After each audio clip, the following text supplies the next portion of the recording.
Bismillahirrahmanirrahim. Assalamualaikum warahmatullahi wabarakatuh. Kembali bertemu dengan saya, Arif Setiawan.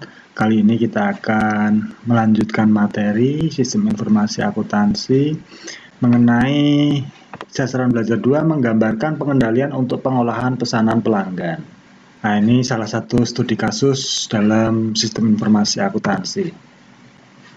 Pengendalian siklus transaksi. Pengendalian dalam siklus transaksi didasarkan pada suatu pemisahan fungsi-fungsi di dalam suatu proses bisnis. Fungsi yang terkait adalah yang pertama pemasukan data order atau data pesanan, yang kedua kredit, ini model pembayaran, yang ketiga persediaan barang jadi. Selanjutnya ada pengiriman, ada penagihan, ada piutang dagang, dan ada buku besar. Nah, ini flow-nya untuk pemasukan data. Yang pertama dari order pelanggan. Order pelanggan ini kita masukkan ke dalam sistem, masukkan order.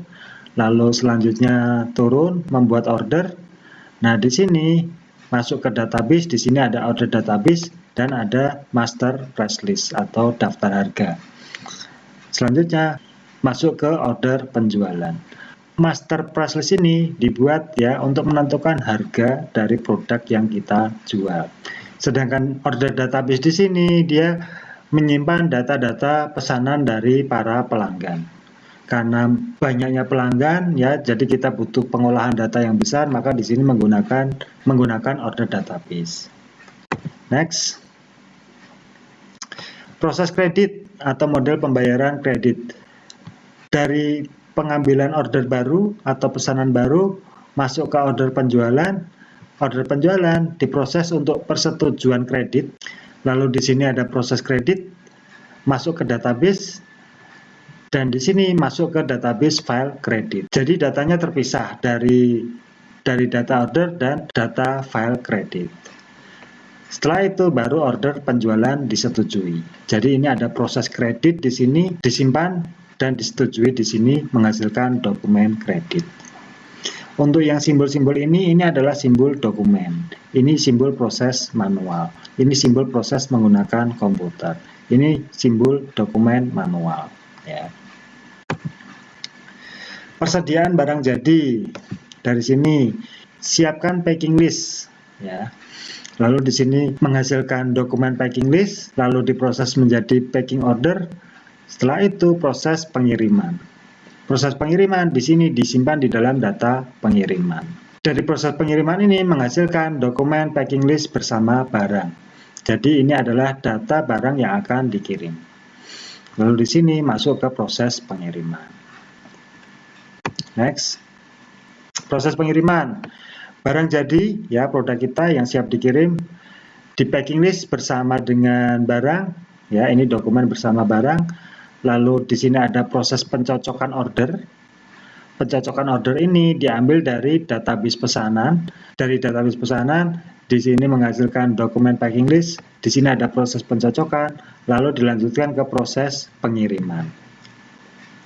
Proses pengiriman menghasilkan dokumen packing list bersama barang dan surat muat. Dua-duanya ini dikirimkan ke pelanggan. Ya, masuk ke pelanggan. Next. Proses penagihan. Proses penagihan bermula dari di sini ada daftar penagihan, lalu menyiapkan faktur. Dari sini lalu di sini ada proses pembuatan faktur. Jadi dokumen faktur masuk ke pelanggan. Proses faktur masuk ke database pelanggan. Nah, dari sini disiapkan journal entry. Journal entry menghasilkan dokumen journal voucher dan masuk ke buku besar. Ya. Proses piutang dagang. Dari database pelanggan, di sini menyiapkan daftar posting, lalu menghasilkan dokumen daftar faktur di posting, lalu di sini proses pengecekan posting, proses posting faktur atau penyimpanan faktur, masuk ke dalam data buku besar, piutang dagang, lalu di sini ada total pengendalian dan masuk ke dalam buku besar. Buku besar. Dari piutang dagang yang telah dicatat ya, di sini menghasilkan dokumen total pengendalian. Dari penagihan di sini menghasilkan voucher jurnal. Dua-duanya ini ada proses pembandingan ya, bandingan posting. Setelah semuanya match, masuk ke proses buku besar dan di sini masuk ke database buku besar. Oke, sekian dulu kuliah kali ini. Semoga bermanfaat. Jika ada pertanyaan, silahkan Anda komen di bawah. Untuk absensi online, silahkan Anda komen di bawah. Jaga kesehatan, tidak usah keluar rumah, belajar di rumah aja. Misal Anda terpaksa keluar rumah, selalu pakai masker agar kita terhindar dari virus corona. Kuliah saya tutup. Billahi taufik walhidayah. Wassalamualaikum warahmatullahi wabarakatuh.